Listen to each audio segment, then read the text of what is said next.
Olá, sejam bem-vindos a mais um vídeo aqui do Aeromoço Convida. Nosso convidado de hoje se chama Cássio, ele mora em Abu Dhabi e é poliglota, advogado, entre várias outras habilidades aí das quais a gente vai conversar hoje. Então seja bem-vindo, Cássio. E aí, tudo bom com você?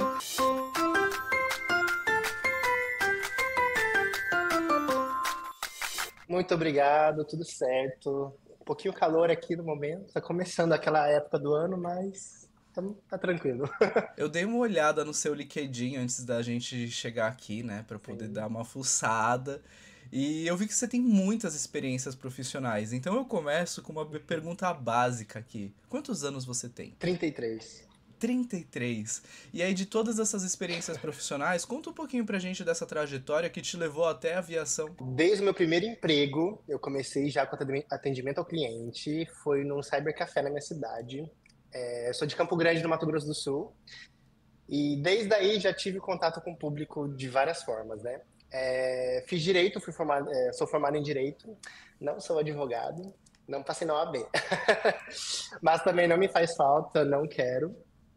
E, e desde sempre eu tive muita essa facilidade de comunicação, de ter esse acesso ao público, de me entender com o público de uma forma mais fácil, mais divertida, mais tranquila, porque eu sei que tem muita gente que é travado, mas desde muito cedo eu fazia teatro na escola. Então eu já tinha um pouco mais de desenvoltura, já conversava, né?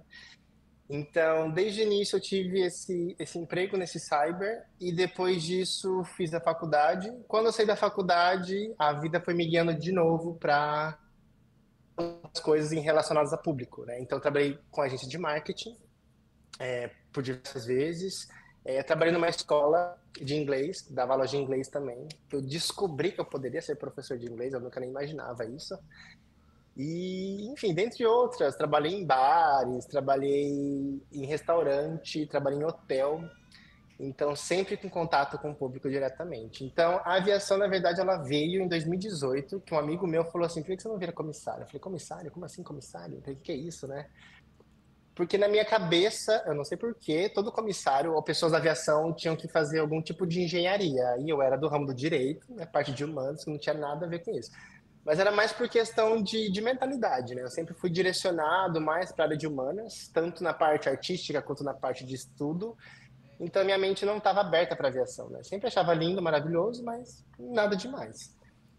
E eu falei para ele, mas como assim ser comissário? Eu falei, nem sei se eu tenho formação para isso. Ele falou assim, não, é só fazer um curso, 4 meses no Brasil, você consegue se aplicar e tal. Você já fala alguns outros idiomas. Eu falei, vamos ver. Acho que na primeira aula eu já fiquei encantado, já fiquei, falei, nossa, que legal, né? Ganhar dinheiro viajando, trabalhando para lá e para cá, e atendimento ao cliente, já sei fazer isso, então bora. Sem Eu conheci muitas engenharia. pessoas do ramo na época. Sem engenharia, graças a Deus, porque eu não ia me dar bem. Eu só sei fazer contas básicas, no geral, assim, negação. E daí fiz o curso, me apaixonei pelo curso, me apaixonei pela profissão e é juntar o útil ao agradável, né? O lifestyle que o comissário tem e ganhar dinheiro. E no Brasil também é um salário, comparado a muitos outros, é um salário muito bom, que você consegue viver muito bem, você consegue ter esse lifestyle de viajar, conhecer os outros lugares, e ao mesmo tempo facilidade, né, de você poder ir de um lado para o outro com benefício, né? No Brasil a gente tem esse passe livre que os comissários podem entrar no avião, enfim, pegar voo para casa de volta, não tem nenhum custo com isso. E fui abrindo mais minha mente para isso, fiz a ANAC, fiz toda a documentação necessária e comecei a me aplicar. Porém, antes disso, no meu primeiro processo seletivo que eu fiz, o Open Day da Emirates em São Paulo, Em eu conheci um 2018. rapaz que ele falou assim: Ah, você gosta de 2018, isso foi em dezembro de 2018. Eu conheci um rapaz que falou: Ah, já que você gosta de trabalhar e querer viajar ao mesmo tempo, né, juntar as duas coisas, por que você não tenta ir para um navio? Eu falei: Navio? Ele falou assim: tenta navio, você já tem alguma experiência, talvez você ache alguma coisa. Eu falei: Bom, experiência com atendimento ao cliente, talvez loja. Fui, olhei todo lá no site da recrutadora, que foi uma terceirizada que recruta para as empresas. Eu falei: tá, trabalhar em loja, sei vender, beleza. Me apliquei como quem não queria nada. Me chamaram para uma entrevista no Skype rápida para ver se eu sabia falar inglês. Aí já me mandaram e-mail, muito bem, você sabe falar inglês. Então, próxima etapa é isso, isso, isso. Pediram alguns documentos aprovados. Eu falei, tá, beleza. E foi indo muito rápido assim, né? Foi fluindo, eu sem muito me preocupar. Até que o dia falaram, olha, tal dia, Você não lembro a embarca. data exatamente, eu acho que era. Não, vem para São Paulo para fazer uma entrevista. Eu falei, tá. E eu já fiquei meio assim. E nisso eu já vi que tinha muita gente sido não selecionada. Para mim era só processo para chegar nessa parte. Já vi que muita gente tinha sido negada. Eu falei, meu Deus, tá, vamos lá. Quem não quer nada, vamos fazer. Fui para São Paulo, participei da entrevista, era uma dinâmica durante o dia inteiro. Foi muito legal, inclusive, né? Foi uma experiência diferente de processo seletivo da aviação. Passou um tempo, me mandaram e-mail, parabéns. Você foi selecionado. Eu fiquei tipo, oi? Não era pra Precisamos de tal tanto, eu não queria documento, exames agora. médicos. Eu fiquei, ué, mas como assim? Eu só tava tentando, né, pra ver o que acontecia. E acabei indo. Pediram documentação, exames médicos, né? Porque para navio, como para aviação, tem específicas coisas para isso. Enviei documentação, enviei exames, vamos esperar. Uma semana antes do casamento da minha irmã, me mandaram: olha, você embarca este dia, neste horário, em Barcelona. Falei, oi? E a hora que eu vi a data, era a data do casamento da minha irmã. Eita. Aí eu falei, ou eu jogo tudo pro alto e vou, que foi o que minha família falou: vai, aproveita. Não é você que vai casar, mas tá tudo bem. E eu falei, se eu esperar mais um pouco, talvez dê errado, né? Eles vão jogar, sei lá pra quando, só Deus sabe. Pois fui. Trabalhei 5 meses no navio, como sales retail, né? Que é o cargo de vendas. E assim, foi minha primeira experiência internacional com trabalho. Já tive outras viajando, fazendo intercâmbio, então não teve esse intuito de trabalho. Mas o baque foi grande, porque aí você começa a entender se você sabe conversar bem inglês ou não, se você sabe. E o público? Então é gente do mundo inteiro trabalhando com você, gente do mundo inteiro no navio. E assim, no começo, no primeiro mês foi meio challenging, foi bem diferente. Foi aquele choque meio aquele tapa na cara, tipo, não queria vir pra cá, agora lida com isso aí. Mas no segundo mês veio o primeiro salário em dólar, e a gente falou assim, legal, beleza. E você acaba acostumando, né? E daí, depois de 5 meses, acho que chegou a dar 5 meses, na verdade, 3 meses e meio a 4, começou a ter o Covid, teve toda aquela situação. E em 5 meses eu fui desembarcado para voltar para o Brasil, graças a Deus, porque quem ficou mais 2 meses trancado no navio, Deus me livre, acho que eu não ia ter cabeça para isso. E voltei para o Brasil, já sabia que não ia ter seleção de companhia aérea nenhuma, e fui caçando coisa para fazer. Voltei a dar aula de inglês, trabalhei na área comercial da escola que eu dava aula, voltei para agência de marketing também, que eu lidava com muito cliente diretamente, então era bem corrido, bem challenge para mim também. Decidi mudar para São Paulo. Foi até na época que a gente se conheceu, que a gente se encontrou em São Paulo em 2022. Ok, boa Aí em memória. São Paulo fui, boa memória, 2022. Aí foi quando eu fui descobrindo. Fui trabalhar em outras agências de marketing, fui caçar freelancers em bares também. E isso tudo contato com o público o tempo todo. Trabalhei em shopping lá também, em São Paulo. Bem desafiador, porque shopping em Campo Grande é uma coisa, shopping em São Paulo é outra, né? São Paulo, shoppings nunca estão vazios, é o tempo todo correria. Então foi bem assim. E exercício de paciência, né? O tempo todo. E foi basicamente isso. E durante esses 5 anos, né, que eu demorei para entrar na aviação, eu ia fazendo processo seletivo de várias empresas, mas também não parava a minha vida. Eu falava, quer saber, vou arranjar emprego aqui, vou arranjar emprego ali. E meu último emprego antes de vir mesmo para os Emirados foi dentro de um hotel, exatamente no mesmo hotel que eu fiz o primeiro Open da Emirates. Olha que Então foi muito coincidência. coincidência que eu olhei e falei, eu já estive aqui antes. Cara, Foi que basicamente interessante. esse resumo aí. É muita coisa. E assim, você deu muita sorte de escapar ali, de ficar preso dentro do navio durante o Covid, porque isso ia ter sido terrível, com certeza. Exato, Mas aí depois dessa experiência exatamente. toda, eu já vou chegar aqui mais na aviação, tá, gente? Mas só por curiosidade, você não pensou em voltar pro navio? Marcelo, pensei. Eu recebi 3 propostas para voltar para a loja e recebi mais uma proposta nova de uma amiga minha para trabalhar com galeria de arte no navio. Ela falou assim: eu sei que você gosta de facilidade para entender de arte, você não quer vir com a gente participar de leilão? O salário era muito melhor. Eu falei: meu Deus, o que que eu Chique. faço? O que que eu faço? O que que eu faço? Mas eu coloquei na minha cabeça aviação, eu foquei na aviação. Eu falei assim: eu vou negar, porque eu sei que se eu tiver que sair, vai ficar chato para eles. Porque eu sei que contratar uma pessoa ou recontratar não é tão simples assim, ó, ai, vem. Tem gastos meus e da própria empresa. Então eu foquei, eu falei, não, eu vou para São Paulo, focar na aviação. Foi assim, foi dolorido falar para eles, não, muito obrigado. Fica pra Foi meio próxima. exato. Assim, nunca diga nunca, né? Eu também não, nunca negaria voltar pro navio, talvez em um outro cargo, para ganhar bastante também, mas hoje em dia eu tô bem tranquilo aqui, voando e pousando, tá tudo certo. Bom, sua história começou então na aviação em 2018. E aí, quantas Exato. tentativas de lá até a aprovação você teve? E quando você foi aprovado? Olha, desde quando, assim, juntando todas as companhias que eu me apliquei, até eu passar na Etihad, eu tive aprovação na 15ª tentativa. Meu Deus! Exato. Eu tentei, que eu participei de processo seletivo. Eu tentei a Emirates 5 vezes, vou ver se minha conta tá certa. A Emirates 5 vezes, a Qatar, se eu não me engano, foi uma ou duas. Na terceira da Etihad eu passei. Que mais? Latam 2 vezes, Gol e Azul. Nessas brasileiras que você tentou, você chegou na parte presencial ou ficou sempre no cadastro? Porque eu meço isso de Não, eu formas cheguei. diferentes, porque quem fica no cadastro às Não, a vezes é maioria eu cheguei aleatório. até quase o final. Não, eu cheguei até o final. A Gol eu fiz todas as dinâmicas. Eu fui tirado numa dinâmica completamente ruim. Eu fiquei triste, eu falei, nossa, aqui que eu fui tirado. Da Azul eu cheguei a fazer entrevista final, da Latam eu fiz entrevista final. Eu nunca parei no cadastro. Acho que na segunda vez que eu fiz a Latam, eu fiz todo o cadastro, eu fui para uma próxima fase e me cortaram de lá. Então foi bem mais rápido, assim, a negativa. Mas a primeira eu fui até o final.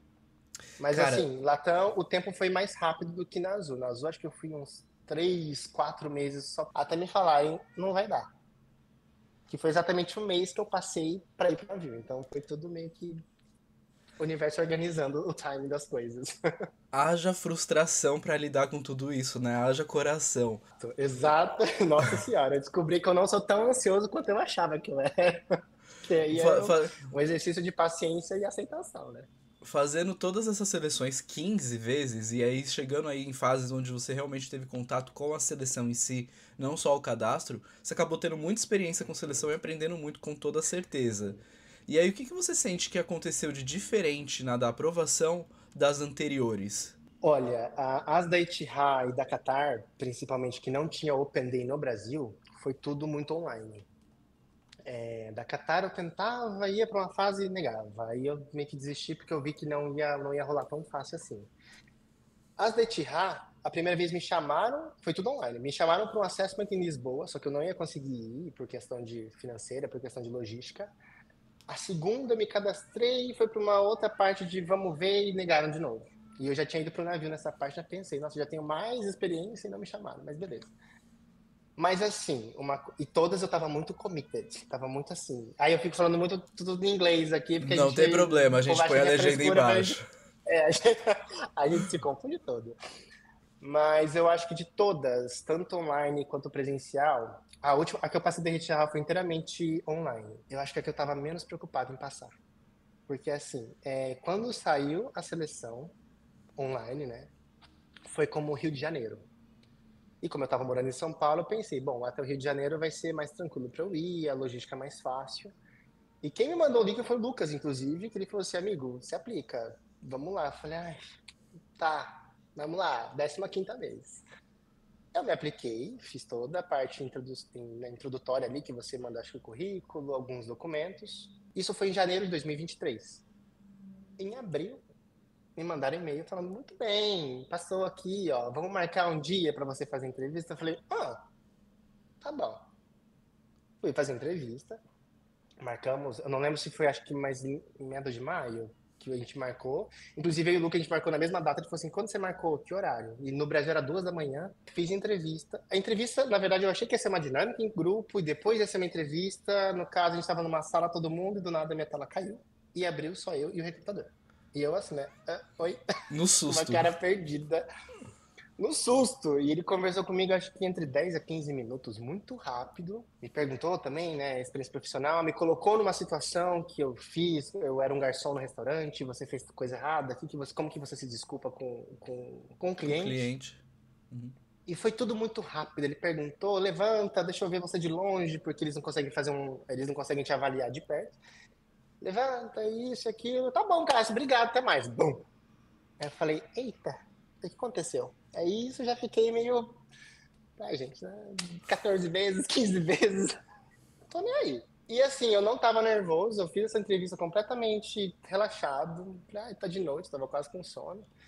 Aí depois me mandaram falando, ó, pode dormir, a sua parte já foi. Que pra mim ia durar umas 4 horas, não durou tudo isso. Dia seguinte, o Lucas falou assim, olha seu e-mail. Eu falei, não tem nada no meu e-mail. Ele falou assim, então olha na página de que você se aplicou. Eu falei, tá. E apareceu lá que eu estava under review, não, acho que era under review, que é tipo assim, sobre revisão. Eu falei, tá, tô sobre revisão. Ele falou assim, eu acho que você passou. Eu falei, mas eu passei o quê? Eu falei, não fiz nada ainda. Tipo, como é que funciona isso? Que tá acontecendo? E foi quando eles mandaram e-mail pedindo algumas fotos para fazer e pediram. Ah, enviaram um link de uma plataforma em inglês, falando assim, ó, isso aqui vai ser a plataforma que você vai fazer um teste de inglês em breve. Beleza, fiz lá, pra ver como é que era, enviei as fotos, mandaram um dia o teste do inglês, você tem até tal dia para fazer esse teste. Eu acho que foi a parte mais difícil, que é um teste muito complicado, um teste que você tinha listening, writing, tudo quanto é coisa, gramática pesadíssima. Acho que eu fiquei umas 3 horas fazendo aquele teste. Fiz o teste e falei, eu acho que eu não vou não. Pelo inglês, eu acabei de descobrir que eu não sei. Muito Tava difícil. dando aula de inglês, mas essa prova aqui já me Mas eu falei, desestabilizou. gente, acho que eu não sei tanto assim não. Mas é bem aquele nível de gramática em português que a gente, né, fica se colocando ali, tipo, nossa, será que eu sei português?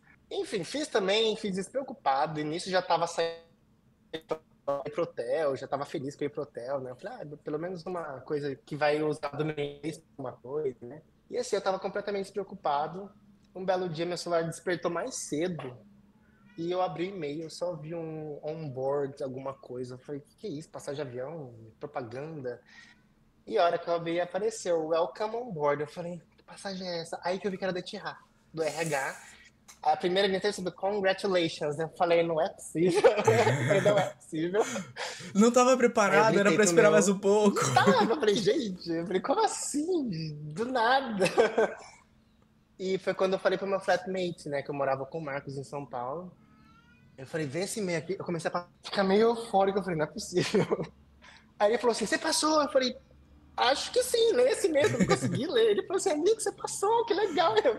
Eu comecei a ficar meio, com a pressão meio baixa, assim. Ele falou assim, não, fica feliz. Mas aí foi isso, eu acho que foi. Eu fiquei completamente despreocupado, eu tirei toda aquela pressão de cima de mim, de você precisa fazer o melhor, precisa passar. Porque, igual você falou, é muito frustrante você não passar. E na aviação não tem essa cultura do feedback, né? De falar para você, olha, você pecou aqui, você precisa melhorar o seu inglês, você precisa melhorar, sei lá, o sorriso. Não tem nada. Às vezes você acha que você foi perfeito e você é desclassificado. Então eu fiquei nesse looping de, gente, será que eu tô tão errado? Ou será que, não sei, alguma coisa estava acontecendo. E foi quando eu falei, quer saber? Eu vou fazer do meu jeito, do jeito que eu sou, literalmente. Se eu errar, errei. Se eu for bem, não fui. Então eu fui, assim, seja o que Deus quiser. E foi quando eu passei. Foi do mesmo jeito que eu passei pro navio, porque no navio eu não tava esperando, eu não tava querendo tanto assim. Então eu tava indo, eu tava só fazendo, seguindo o flow do negócio. E eu falei, cara, é isso. Quanto menos preocupado, parece que mais dá certo. É, eu acho que quando a gente chega mais leve ali pra seleção, as coisas acabam encaixando até mais fácil, né? E aí dessas, bom, muitas experiências profissionais, já tá aí voando. Quanto tempo você tá voando já? Eu tô na Etihad vai dar 1 ano e 8 meses já.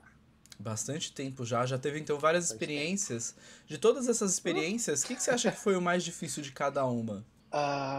Olha, a aviação ela tem muitos lados bons, né? Que é, assim, ajuda muita gente e tem muitos lados complicados também. Eu sempre falo que o melhor e o pior do mundo, em qualquer aspecto, seja cultural, seja profissional, seja pessoal, são as pessoas. Então, ao mesmo tempo que você encontra ótimas pessoas, ótimos colegas de trabalho, ótimos passageiros, ótimos, seja onde você for, você vai encontrar pessoas péssimas. As pessoas têm muito estereótipo, né? De, porque o país X, o país Y, porque o Brasil. Eu sempre falo, gente boa, gente ruim tem em todo quanto é lugar. Onde você vai encontrar pessoas maravilhosas. Você fala, nossa, que maravilha de pessoa que você é. E tem umas que você fala, meu Deus, por que que você é assim? Então, o choque cultural acontece ao mesmo tempo que às vezes ele suaviza, porque depende muito das pessoas. Mas em diversas áreas, eu acho que, por exemplo, sendo professor, na agência de marketing, você está constantemente com os mesmos colegas de trabalho, com os mesmos clientes, então você acaba entrando, tendo que ter um relacionamento muito bom, senão aquilo desgasta. Na aviação é o contrário, cada voo é um passageiro, é uma tripulação diferente, então tem essa mescla de pessoas o tempo todo. O que é bom, muitas vezes, porque tem um colega chato ali, preguiçoso, que não quer trabalhar direito, próximo voo, tchau. Aqui acontece muito de encontrar de novo, né, de vez em quando. Mas assim, você acaba aprendendo a lidar. Eu sei que vai fazer vai ter esse tipo de situação, então eu evito. Né? Uhum. Você vai meio que crescendo e entendendo, tipo, tá, aqui eu consigo, aqui não. Eu consigo controlar isso aqui não. Bom, isso aqui não é problema meu. Então você vai se direcionando. Mas acho que de tudo é pessoas, no geral é pessoas. Então, cada trabalho tem o seu desafio enquanto trabalho, né? No marketing você tem que ser muito criativo. No shopping você tem que ter muito paciente com a pessoa e tem que ser mais ágil. No avião, você tem a responsabilidade sobre segurança, você tem que, né, fazer um serviço muito bem, tem que lidar com reclamação de passageiro, que às vezes é reclamação que você fala, nossa, sério, é isso que você está reclamando? Mas tá, vamos lá, vamos fazer o melhor para você ficar feliz. Mas é isso, não tenho Uhum. muito o que fazer, não tem como controlar as pessoas, elas vão, né, te amar ou elas vão te detestar. Eu aprendi muito a não levar para o lado pessoal da coisa, né? Não achar que eu sou o culpado, que eu fui o problema. A culpa eu só quero dar companhia a alguém, e esse alguém que tá ali sou eu. Então, eu tirei um pouco desse peso desde o começo, né? Com toda essa experiência eu tirei. Eu falei assim, ó, parei para pensar. Se alguma coisa acontecer, eu tenho que entender se é um problema meu mesmo, que eu causei, ou se é porque eu tava ali, eu que levei a bomba e eu que tenho que lidar com isso.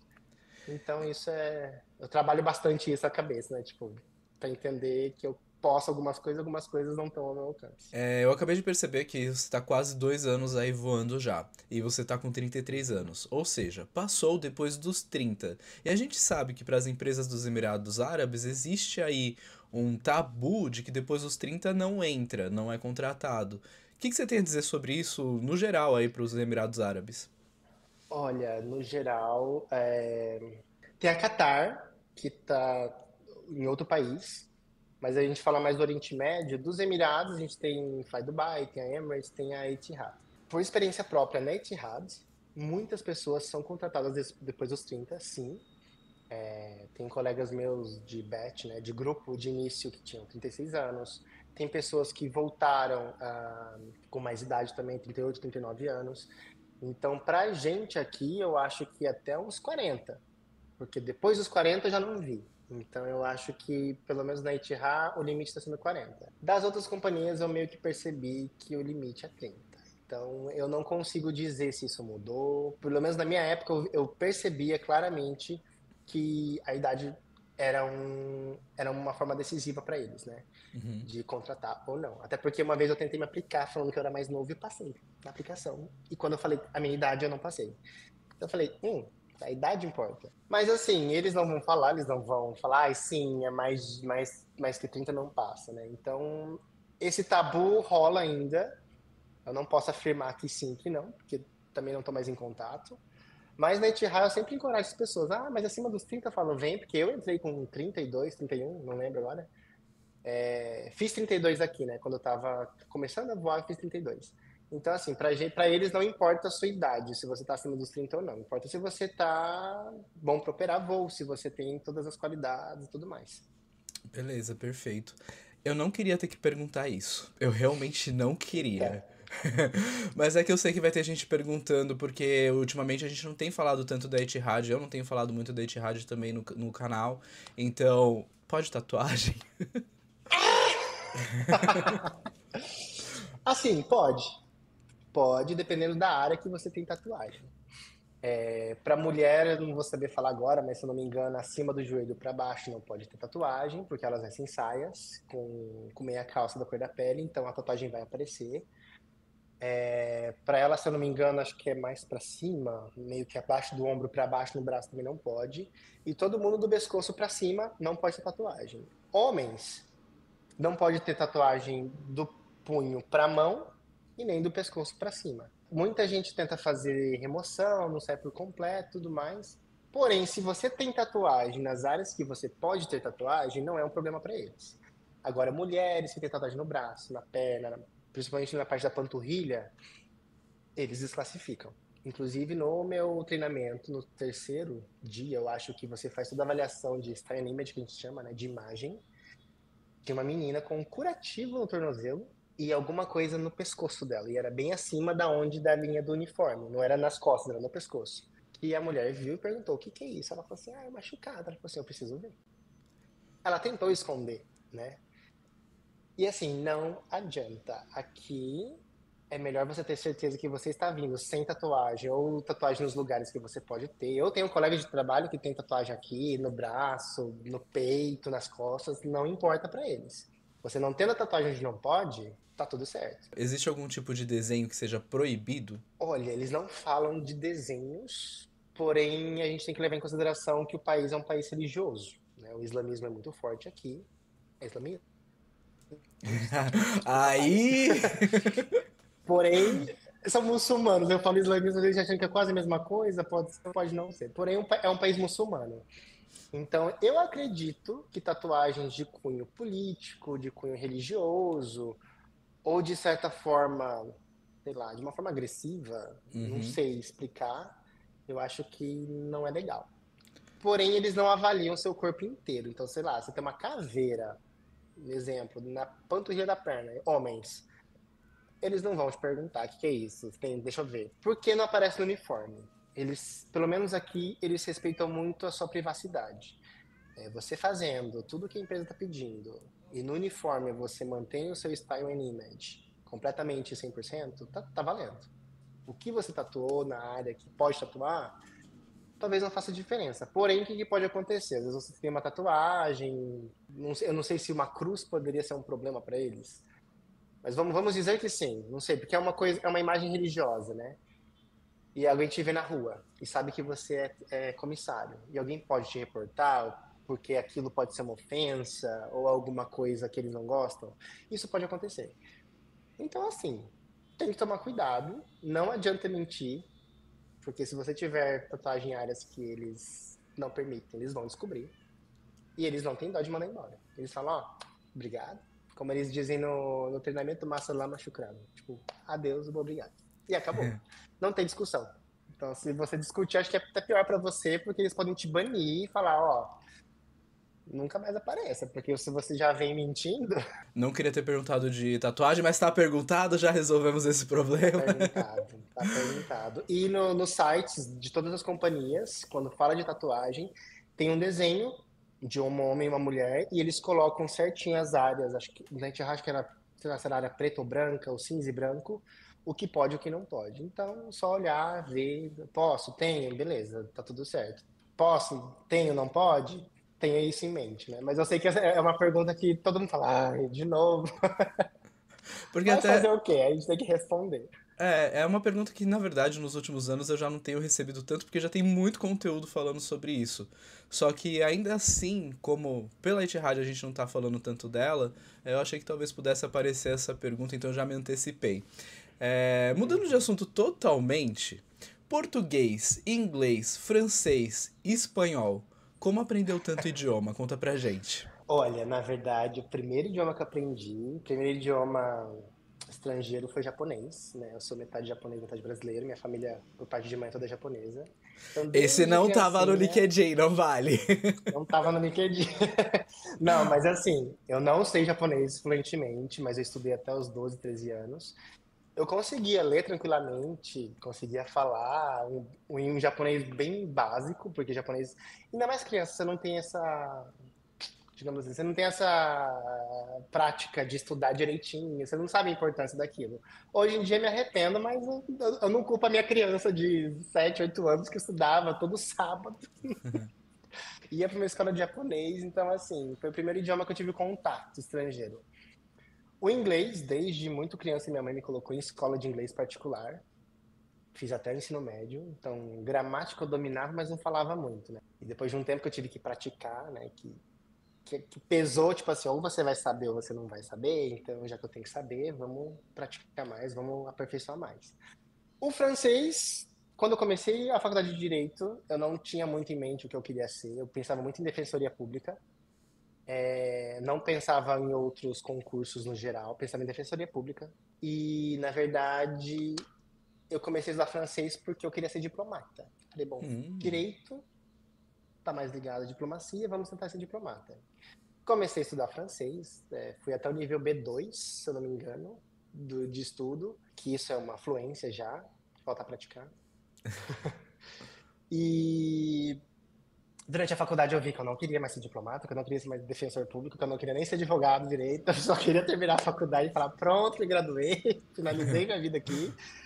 E eu me apaixonei pelo francês, me apaixonei pela língua, pela cultura francesa. Em 2014, julho de 2014, fui para a França fazer intercâmbio lá. Aí eu desenvolvi mais idioma, né? Eu tive mais oportunidade de praticar, enfim. Eu fico olhando para fora porque tem um rio com barquinho, acho lindo. Já já a gente vai ver E essa vista que ele já mostrou pra mim eu antes tenho da que gente mostrar a começar. vista, é maravilhoso. Vou mostrar. E o espanhol foi uma época de faculdade, eu participei de uma organização estudantil, como se fosse uma empresa júnior, que ela chama a IESEC. A IESEC ela promove liderança, tanto através da empresa que a gente trabalha de forma voluntária, e tem a parte do RH, a parte de comunicação, a parte financeira, a parte de vendas de intercâmbio, quanto como intercambista, né? Que você pode fazer um programa de trainee, que você fica aí de 6 a 12 meses antes, ou você pode simplesmente fazer uma experiência de intercâmbio social, que também traz essa liderança. Essa empresa, ela vende liderança através desses intercâmbios e eu decidi, se eu não me engano, foi 2015 para 2016, pedi para minha irmã uma ajuda. Eu falei assim, eu preciso que você me dê um presente. Ela, o que que foi? Eu falei, eu quero fazer intercâmbio social. Eu vi um projeto que era Let's Speak, que você ensinava inglês e você ensinava algumas outras coisas para crianças no orfanato na Bolívia. E o meu foco, desde sempre, quando eu entrei na organização que eu vi os intercâmbios, era trabalhar com crianças, levar conhecimento para as crianças. Aí eu tive a oportunidade de ir para a Bolívia, fiquei 2 meses na Bolívia, na cidade de Cochabamba. Fiz esse projeto na cidade, numa ONG, que era um de padres italianos, foi muito divertido. E fui assim, né? Fui com o espanhol de Duolingo. Fui sabendo alguns vocabulários, algumas coisinhas básicas. Chegando lá, a gente fica na casa de família, né? E na casa dessa família tinha uma mãe, ela tinha 3 filhas que moravam com ela, mais uma filha mais velha, né, que não morava com ela. Essas 3 meninas, uma era da minha idade, a outra era mais jovem, e tinha a Ninha, que na época ela tinha 9 anos. As outras duas e a mãe conversavam comigo mais devagar, para eu entender, para eu, né, acostumar a falar, e eu também tinha uma facilidade já, por conta do francês, né, então eu já tinha falei, espanhol soa mais fácil, consigo desenvolver aqui. A Aninha já não tinha filtro. E todo dia, quando eu chegava, ela fazia. Não é um teste, mas ela fazia enquanto criança. Eu não pedia para ela fazer, nem ela fazia de propósito. Mas ela contava o dia dela da escola e eu contava o meu dia na ONG. Que E isso fez legal. com que eu tivesse que conversar com ela mais e mais. E ela não tinha filtro para falar, como é que eu posso falar essa palavra. Ela jogava e eu tentava pegar um contexto. Então, quem me ensinou muito espanhol foi uma criança de 9 anos. Olha só. E isso foi muito interessante, né? Porque o sotaque na Bolívia, ele é muito, para mim, ele é muito seco, ele é muito simples. Então não tem muita diferença. Para mim era o espanhol que eu ouvia e aprendi desse jeito. E foi basicamente isso. Aí aprendi espanhol, inglês eu aperfeiçoei depois de um tempo, francês estudei bastante, até que o dia que eu falei, nossa, eu sei 4 idiomas, eu sou poliglota. Falei, interessante. Mas o japonês, né, que não foi mencionado pra gente porque Não sabe foi muito mais. sucesso. Hoje em dia eu sei algumas sentenças, algum vocabulário, consigo ler algumas coisas, mas é bem difícil. Se O for pro japonês é Japão, uma se coisa que vira? Não se me vira. viro com palavras, mas assim, no geral, fui pro Japão já não deu muito certo, não. Então tá bom. Deixa eu te perguntar, sabendo tudo isso de idioma, que dica você teria e que dica você daria para quem tem dificuldade de aprender pelo menos o inglês que é tão necessário aí para a vida de um comissário de voo? O francês e o espanhol hoje em dia é muito presente pra gente, né, enquanto brasileiro. Mas assim, o inglês, eu acho que hoje em dia as ferramentas são muito mais propícias, são muito mais fáceis. Só que eu acho que aprender idioma é força de vontade. Pra mim não tem segredo de, ai, como que eu aprendo mais fácil, mais rápido? Não tem fácil e rápido. Tem dedicação. Se você quer aprender, senta, estuda e pratica. Isso é Porque uma uma coisa que eu tristeza falava muito tão para os meus grande, alunos, ninguém quer dedicação, todo mundo quer rápido e ninguém, né? fácil. O povo quer por osmose, tipo, ai, francês. Ai, eu estudei alemão por 6 meses, eu não sei nada de alemão. Por quê? Porque eu estudava muito corrido, estudei bem 6 meses, mas assim, não tive tempo depois de aperfeiçoar. Em 3 meses esqueci tudo. Então, assim, não tem como aprender idioma se você não domina de uma forma simples. Ah, vou ali estudar uma vez por semana. Não, você tem que se dedicar. Mas uma coisa que eu falava muito para os meus alunos: pega uma banda que você gosta estrangeira, pega um filme, um seriado, estuda, bota. Já, uma coisa que todo mundo estuda que todo mundo sabe da minha época, Harry Potter. Você já sabe a história, você já sabe o contexto, você já sabe as falas. Coloca a legenda em inglês, leia a legenda, escuta, fala, ele fala desse jeito essa palavra. E assim, é um estudo de uma forma mais divertida também, porque as pessoas, eu não sei, eu particularmente hoje gosto muito de estudar, mas as pessoas elas tratam o estudo como um peso, parece que é um castigo. A gente entende quando é criança, mas depois que você cresce, tem que, né, poxa, tem que estudar, não tem jeito. E eu acho que é muito isso, né, se dedicar. É usar aplicativo a seu favor. Nossa, YouTube. Gente, YouTube tem tudo. Tem aula do básico, intermediário, avançado, tem conversação, tem áudio, tem tudo que a gente imagina. Tem muito professor brasileiro ensinando inglês, tem muito estrangeiro só ensinando inglês. Então, acho que é usar todas as ferramentas, não todas, mas a que mais te agrega, né? Tipo, eu preciso de uma aula no YouTube, eu preciso de mais filme, de mais música, de mais seriado. Eu já assisti Friends, sei lá quantas vezes. Eu sei as falas de Friends de cor e salteado. Então, assim, eu aprendi muito com seriado também, que foi depois que eu vi que eu necessitava saber inglês, aí eu comecei a me dedicar mais. Conversar com gente e perder o medo. A gente tem que perder o medo de falar outro idioma. E pedir desculpa porque você não fala. Não peça desculpa, fala, olha, tô aprendendo a falar esse idioma, se eu falar alguma coisa errada, você pode me corrigir, você pode me ajudar. Porque a gente fica muito acuado. As pessoas, ainda mais quando elas ficam mais velhas, né? Tipo, eu já devia estar sabendo. Não devia. A vida não te deu a oportunidade, porém, vai agora. Estuda e tenta. Não é impossível, mas é isso, dedicação. A gente não consegue fazer nada rápido e por osmose. Quem dera, eu tava falando já 20 idiomas. É, também queria. Detesto ter dedicação, gente. Eu, como professor, qualquer coisa nesse sentido, sou bastante rígido. Eu, como aluno, sou péssimo. Eu também, vou te falar. Ô, Eu sou Cássio, excelente professor. Cássio, no futuro, porque assim, beleza, tá aí quase 2 anos já, ainda deve ter muito destino ainda pra fazer, mas no futuro você pensa de voar no Brasil? Olha, nunca diga nunca. Eu tenho plena certeza que a aviação brasileira, a aviação europeia, dos Estados Unidos e principalmente do Oriente Médio, ela é muito diferente uma da outra. Aqui, o perfil de passageiro é outro, aqui o tipo de serviço é outro. Aqui a gente tem muito esse luxo árabe, né, que eles gostam. A gente sempre tem que providenciar o melhor, a hospitalidade do Emirate. Então a gente tem uma outra dinâmica de trabalhar na aviação. Tudo relacionado à segurança, porém serviço é à parte. Porém, voar no Brasil, eu tenho uma coisa contra, porque quando a gente faz isso aqui, eu já acho terrível. Eu falo, meu Deus, como é que o povo no Brasil aguenta? Quer fazer mais de um setor, porque a gente voa, a gente decola, pousa. E acabou. Mais de um setor Ah, pra gente aqui no Brasil, gente, a gente chama de etapas, de pernas, são as escalas, né? Então, Rio-São Paulo um, São Paulo-Rio outro, e assim vai contando.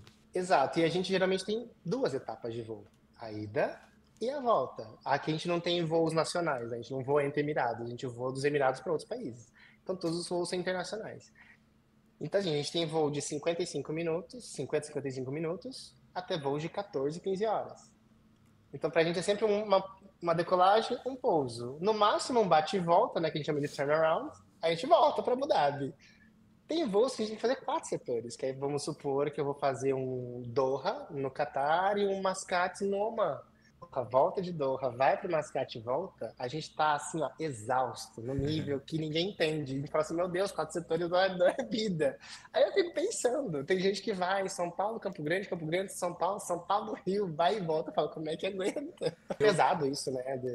Tá na aeronave o tempo todo. Tem hora que eu não sei mais se eu tô fazendo armando a porta, ou desarmando a porta, e isso é muito perigoso. E tem hora que eu falo, pousei, eu tô decolando, nem sei mais.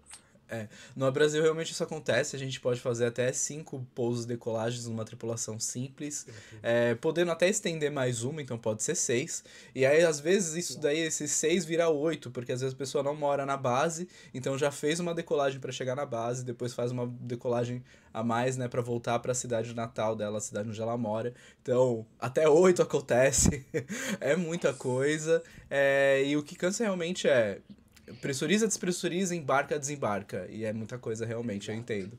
Mas faz, né? Faz. Tem que Tem que fazer. fazer. Não queria virar comissário, agora trabalho. É isso. É muito interessante essa sua visão. Eu não posso discordar. Uhum.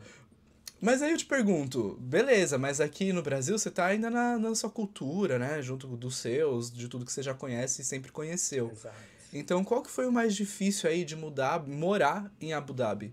Olha, questões gerais, o que você falou, acho que é o que mais pesa, né? Tá longe de amigo, tá longe de família, especialmente sendo brasileiro, porque é o voo mais curto que a gente tem aqui, quer dizer, mais curto não, né? O voo mais, digamos assim, direto. A Etihad ainda não voltou a fazer voo pro Brasil, ainda. Ainda. Não vou dar, não é nem spoiler, mas ninguém tá garantindo nada, mas já tem rumores aí, Já eu tô muito saiu feliz muita com isso. notícia e tá aí pra voltar, Graças a talvez até Deus. ano que vem, né? Tá pra voltar ano que vem, Que vamos ver. volte, que volte. É uma oportunidade a mais até pra gente, né? Mas hoje a gente consegue vir ou do Catar, né, pela Qatar, ou pela Emirates de Dubai, que são voos diretos até São Paulo, que dura aí 15 horas de voo. Então, 15 horas de voo para ir, mais 15 para voltar, eu já perdi mais de um dia só nisso. Então, ir para o Brasil não é fácil, não é tranquilo. E isso que a gente depende ainda de benefício, de staff travel, né? Você tem que ser, tá com seu benefício, você fica na fila de espera. Tem vaga, você entra, não tem vaga, você fica. O povo acha que a gente vai viajando que nem uns loucos, né? O povo não entende o perrengue por trás de esperar, a ansiedade, será que eu vou, será que eu não vou? Sim. Então, para a gente é um pouco mais difícil, né, essa volta. Mas para mim o mais difícil de mudar foi largar família e amigo, né? Você literalmente larga toda a sua vida para trás. Graças a Deus tenho muito amigo aqui, então eu nunca tô desamparado. A gente não desampara ninguém aqui, todo mundo dá a mão e fala, vamos junto. E eu acho que a parte cultural, no começo, muita alimentação, porque gosto muito de cozinhar, mas no começo você não tem tempo, você não tá entendendo o que que é bom, o que que é ruim, onde você compra, o que que você não compra. Aqui tem de tudo também, não tem só comida árabe, até porque 90% do país não é árabe, é estrangeiro. Então, acho que no começo a comida me pegou um pouco, eu fiquei meio, né, eu como, será que eu compro, será que eu costumo? Eu sou muito do arroz e feijão com carne, né, então não tem jeito. E eu acho que o clima, quando eu cheguei em novembro, cheguei em novembro? Cheguei em outubro, tava começando o inverno. O O inverno aqui inverno. chega até uns, inverno, chega até uns 15 graus à noite, quando tá bem geladinho. Então, assim, eu passei todo o meu treinamento, comecei a voar, estávamos no inverno aqui, e eu voava muito para Europa. E Europa estava no inverno dele já, né, de menos tantos graus, enfim.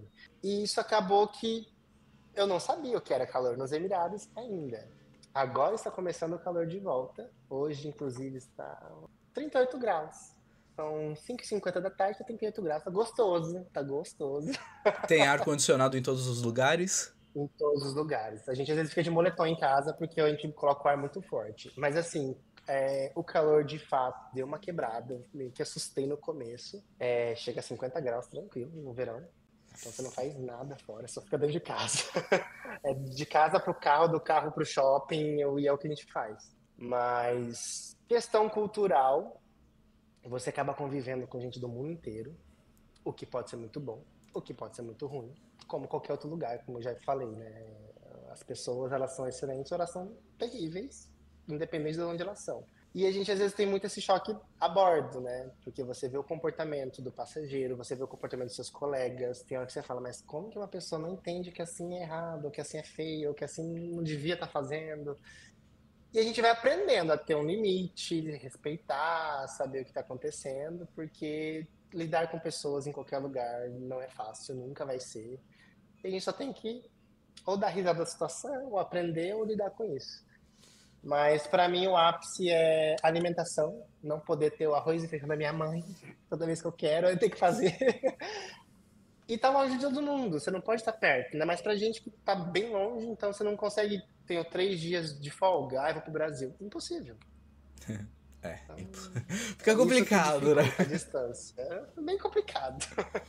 Bom, eu fiz um monte de pergunta, mas não acabaram, porque as pessoas, os seguidores, tanto os meus quanto os seus, mandaram aí várias Eita, perguntas pra eu fazer pra você. Vou fazer ok. antes de você mostrar a vista pra gente. Então, gente, vocês estão assistindo aí? Já dá o like agora, se inscreve no canal, segue o Cássio também, vou deixar o arroba aqui pra vocês, tá na descrição também do vídeo.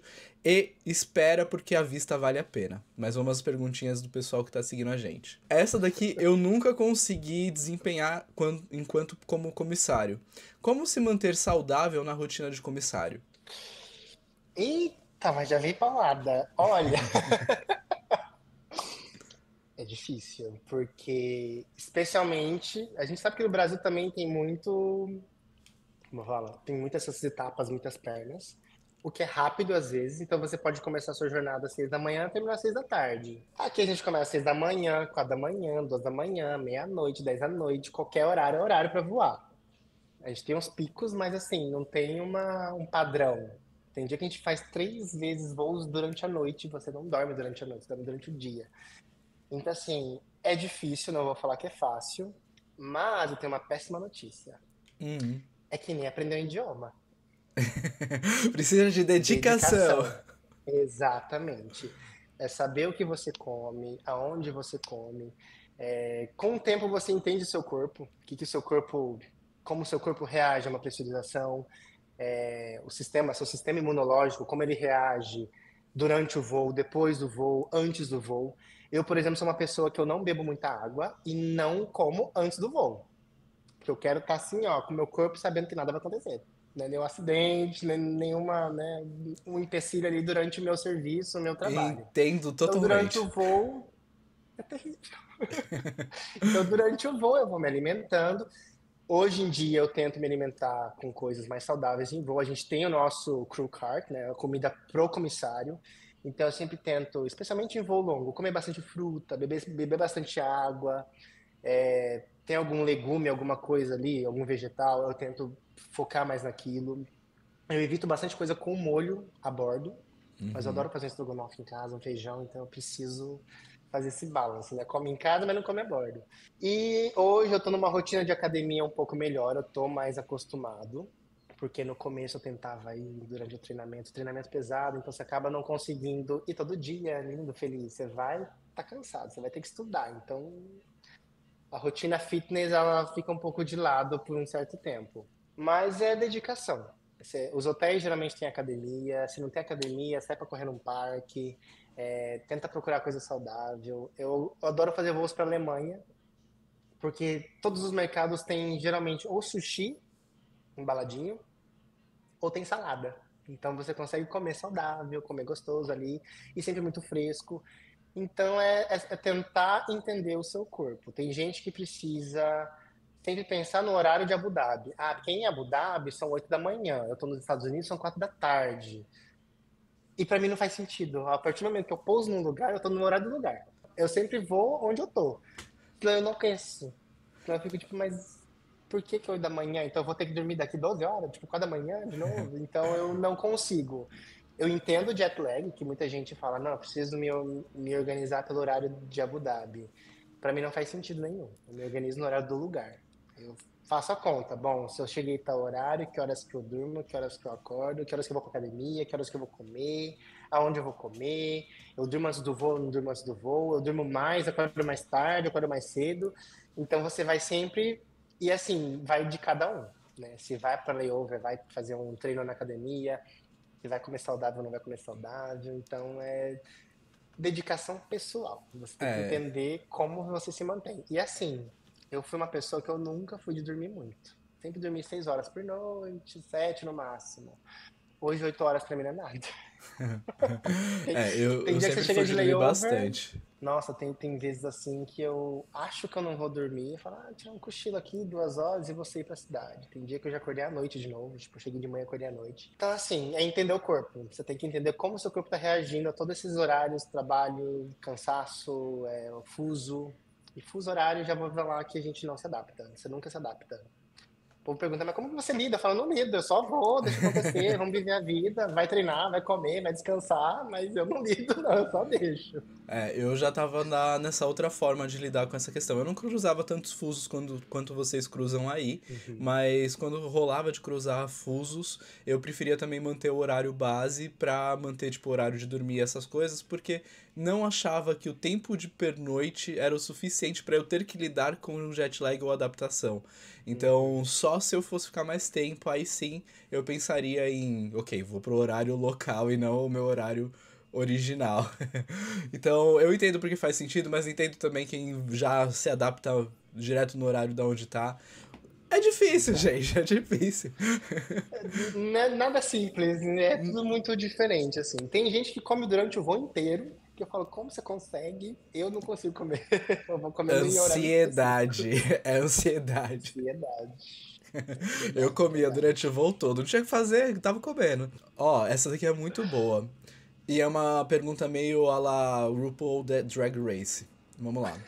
Interessante. O que o Cássio de hoje falaria para o Cássio do passado, quando levou o primeiro não no teste? Aí a pessoa especificou da Emirates. Não sei se te conhece ela tão fundo assim pra saber se esse foi seu primeiro Aham. não, mas então eu deixo aqui como primeiro não. O que que eu falaria hoje em dia?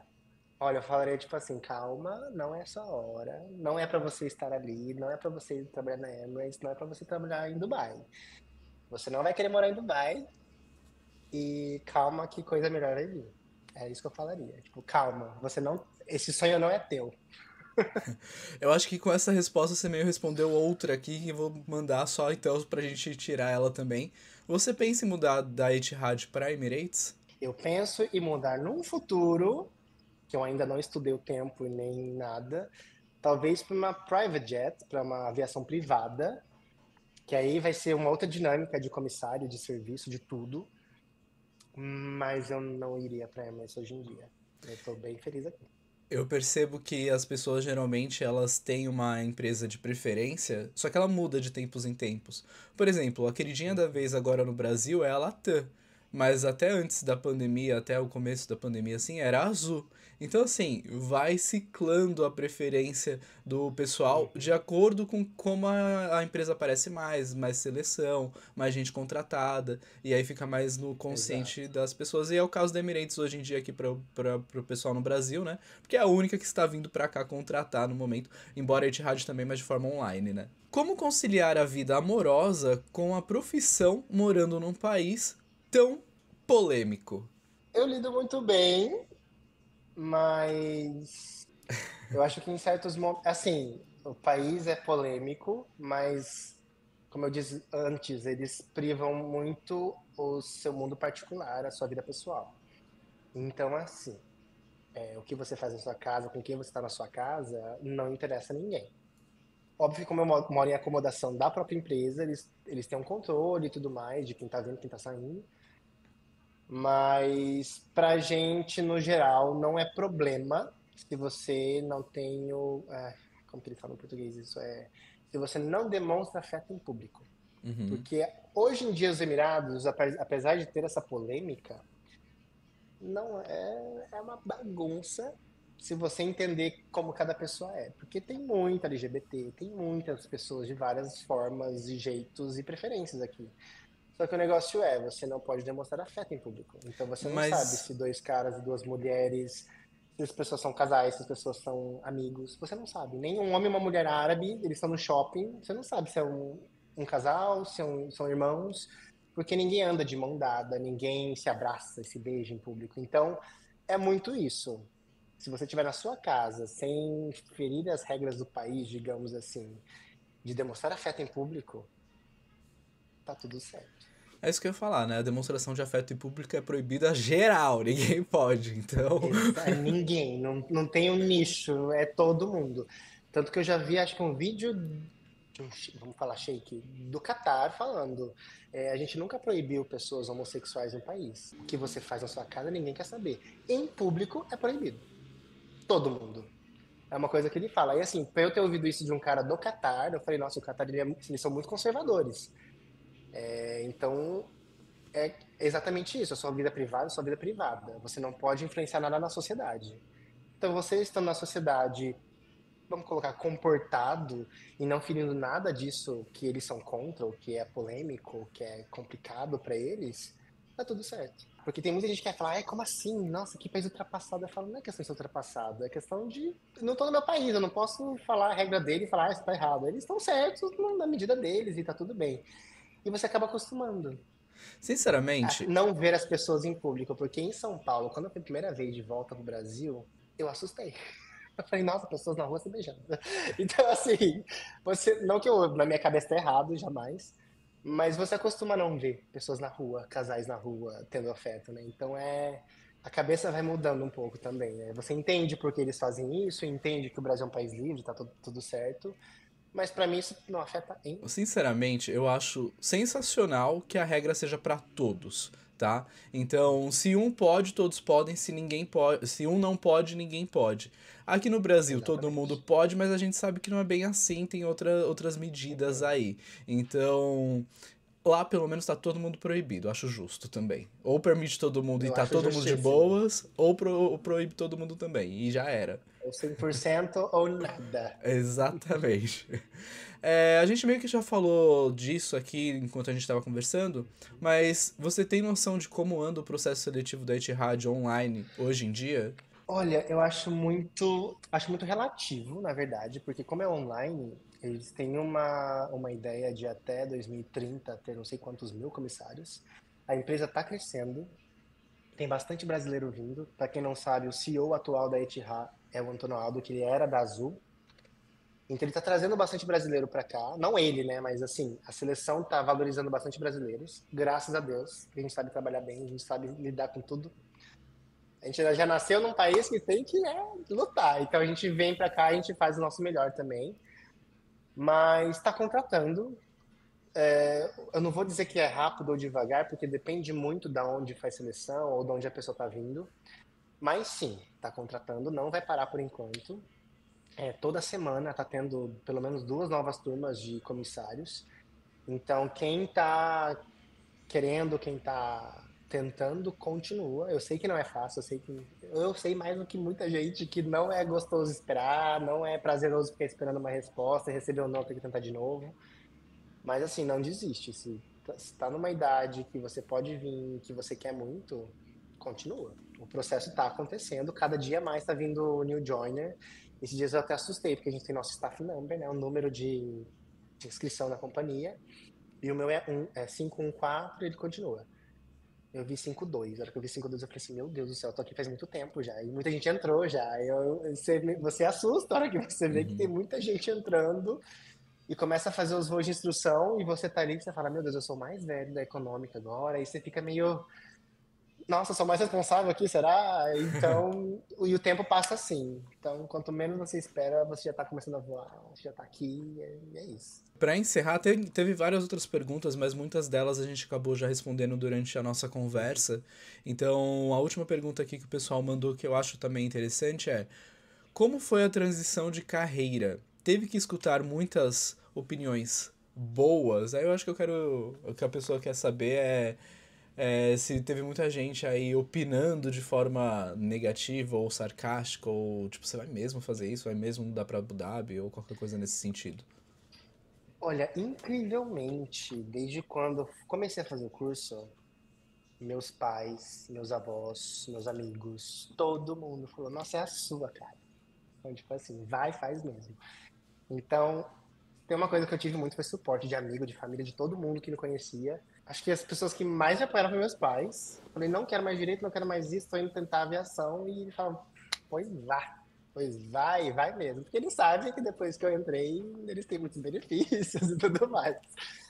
Mas assim, muita gente tem falar, eu jamais seria comissário, eu não tenho tanta paciência para ser comissário, para lidar com toda essa situação a bordo. Ai, nossa, como que você aguenta?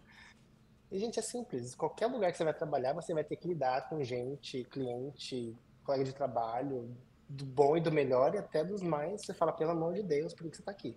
Então, assim, não ouvi muitas opiniões, para ser bem sincero. Quem tinha que me dar opinião, deu opinião, e eu escutei, levei pro coração, falei, né? Mas, assim, no geral, eu tive muito apoio, de verdade, então... E hoje em dia eles mais me apoiam, né? Ah, vai, quero viajar de novo. Aí é bom, Meus né? pais, então, meus pais são os que mais me motivam, assim, eles falam, não, continua, tá tudo certo, que bom. Legal. E E é você quer isso. deixar algum recado final? Primeiro passa suas redes sociais e aí já quiser deixar um recado final aí pro pessoal que tá assistindo antes de mostrar a vista pra gente. Ah, é verdade, e tá no pôr do sol, vai ficar bem bonito. Olha. Bom, meu Instagram é Cássio, com dois S, ponto, Alima. TikTok não tô usando muito, não tenho canal no YouTube, os outros também não uso muito. O Instagram é esse o meu principal e pessoal. Eu tenho outro Instagram que é de fotografia, que tá meio parado, mas eu vou voltar a postar fotografia. Eu gosto muito de fotografar meus layovers, lugares. Eu tenho umas fotos assim maravilhosas que eu preciso postar mais lá. Mas segue lá no Instagram. Quem tiver dúvida, quiser mandar e eu conseguir ver e responder, fica à vontade também. E mensagem final, não sei. Ai, quem tá sonhando em vir, venha. É muito trabalho, não é essa vida de príncipe e princesa que todo mundo acha que é, jamais. Mas vale muito a pena, vale muito a pena. É, não dá pra desistir, né? Cássio Não, é referência disso, é exemplo tava disso, porque, viva. poxa, prova viva, exatamente. Eu não sabia o que Porque. era resiliência, eu achava que eu sabia. Depois de um tempo prático eu descobri que é resiliência. Vamos pra vista? Vamos pra vista, vou mostrar pra vocês a vista aqui do bairro. Do Não tem como bairro. explicar muito mais do bairro. Vou tentar, como eu tô no computador, não tem como virar a tela, porém, Olha isso, ó o pôr do sol gente. que bonito. Não, realmente a gente pegou um bom horário, hein? Muito. Nos Não vai 50 dar pra ver muito graus. daqui, talvez, Cuidado com mas esse não vai dar pra ver, computador. porque tá no... Não, na sacada. Mas daqui do apartamento, do meu prédio, se você sobe lá na parte de cima da piscina, dá pra ver o teto do Parque da Ferrari. Olha A gente que consegue ver aquele teto chique. vermelho do Parque da Ferrari, é muito legal. Legal. Cássio, muito obrigado por ter aceitado participar aqui do Aeromos Convida. É muito legal ver experiências diferentes, histórias diferentes. Pô, uma pessoa aí que tentou, passou na 15ª vez, eu acho que é um exemplo muito bom pra muita gente que tem tentado e tá frustrada no momento de continuar recebendo Sim. negativa, receber negativa aí no cadastro, e não saber por quê. Mas às vezes a gente só não sabe, às vezes é uma questão de momento, às vezes tem que continuar tentando, às vezes tem que ir leve, né, Cássio? Exato, às vezes é só deixa acontecer e tá tudo certo. Porque pressionou, acho que estraga. Gente, muito obrigado por ter assistido. Segue o Cássio também nas redes sociais. Deixa o like, se inscreve, comenta. Se vocês quiserem fazer alguma pergunta pra ele que a gente não perguntou aqui, que não foi respondido, deixa nos comentários. Quem sabe eu não trago ele de novo aqui e a gente responde o que aparecer. Tá bom? Obrigado e até o próximo vídeo. Muito obrigado e até mais. Bem-vindos a bordo do canal que vai te guiar. O aeromoço é quem vai te acompanhar. Dicas de seleção, notícias para voar. No mundo da aviação, vamos juntos navegar. Prepare o passaporte e a aventura vai começar.